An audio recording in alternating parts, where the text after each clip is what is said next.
Hi, Dave Heathcote here again, the guy who deals with high resistance connections. Just to remind everybody that that is a high resistance connection cannot be mitigated by any device which presently fits in the switchboard or consumer unit. Now, if you have seen any of these videos and don't understand the meaning of HRC or high resistance connection, please subscribe to this channel. Now, high resistance connection, and people have misunderstood that imbalance devices, or sometimes known as ground fault circuit interrupters, sometimes known as residual current devices, these devices will not protect against fire.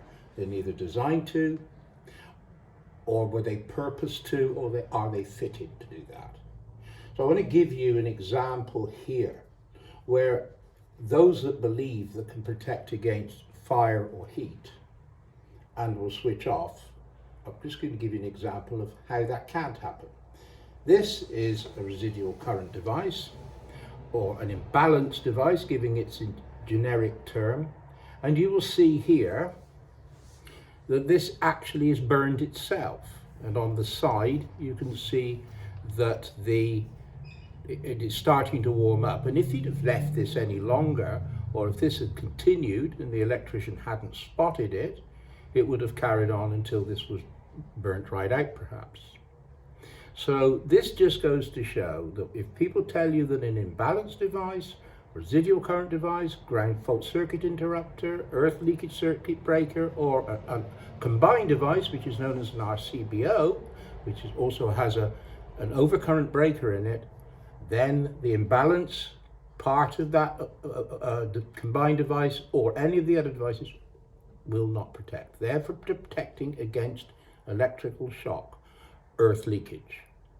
Thank you. Now I'm going to show you how this works in situ. Thank you for that.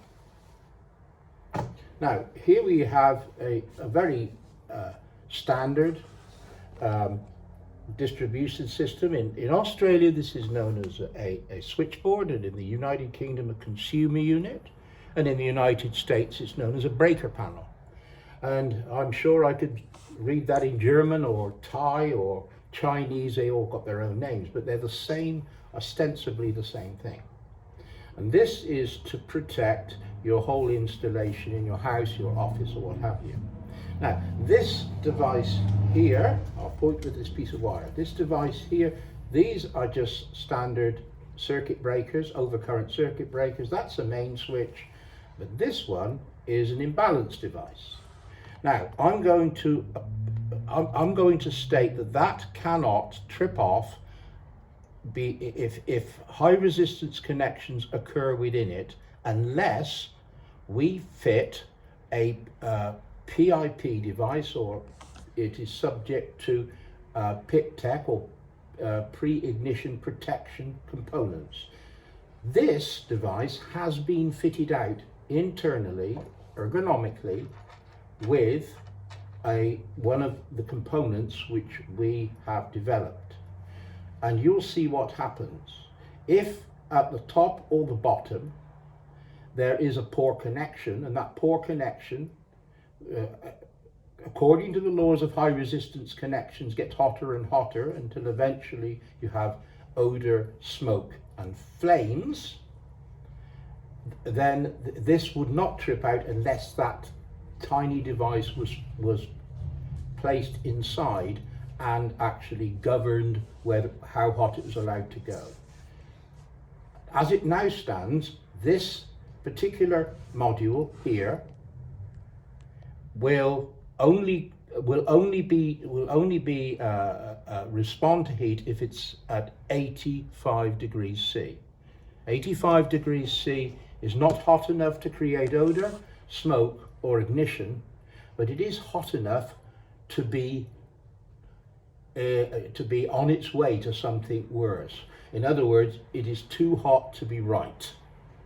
So we're going to test that theory by using a heat gun.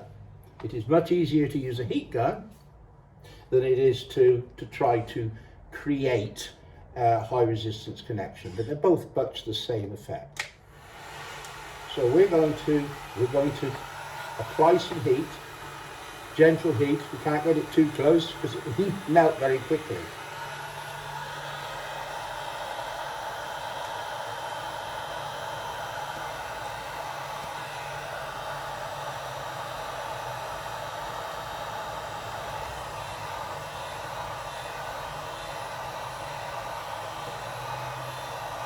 (85°C). There you go.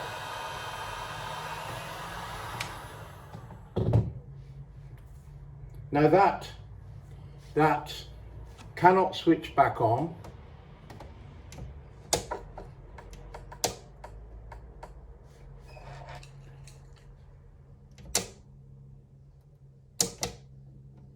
Because it's still hot, and it won't switch back, go down. Even when it cools down, it will not come back in. For the simple reason, this would be past its sell-by date. It wouldn't be of any value because you don't know, and we don't know, and the electrician doesn't know how far gone that device is inside. So he would take it out and replace it. And hopefully he would replace it with another device which has PIP equipped or PIPTECH equipped. So it will not come back on. That is safety. Remember that this is not a nuisance tripping situation, and people may say, well, my fridge might go off because if it's on that circuit, or my electric light might go off. There are other circuits which are still intact. It is better to have the inconvenience of a fridge becoming warm, or a light going off, or a fire going off, than it is to have this switchboard go up in flames. Thank you very much for watching. Please subscribe to this by pressing the various buttons. Thank you.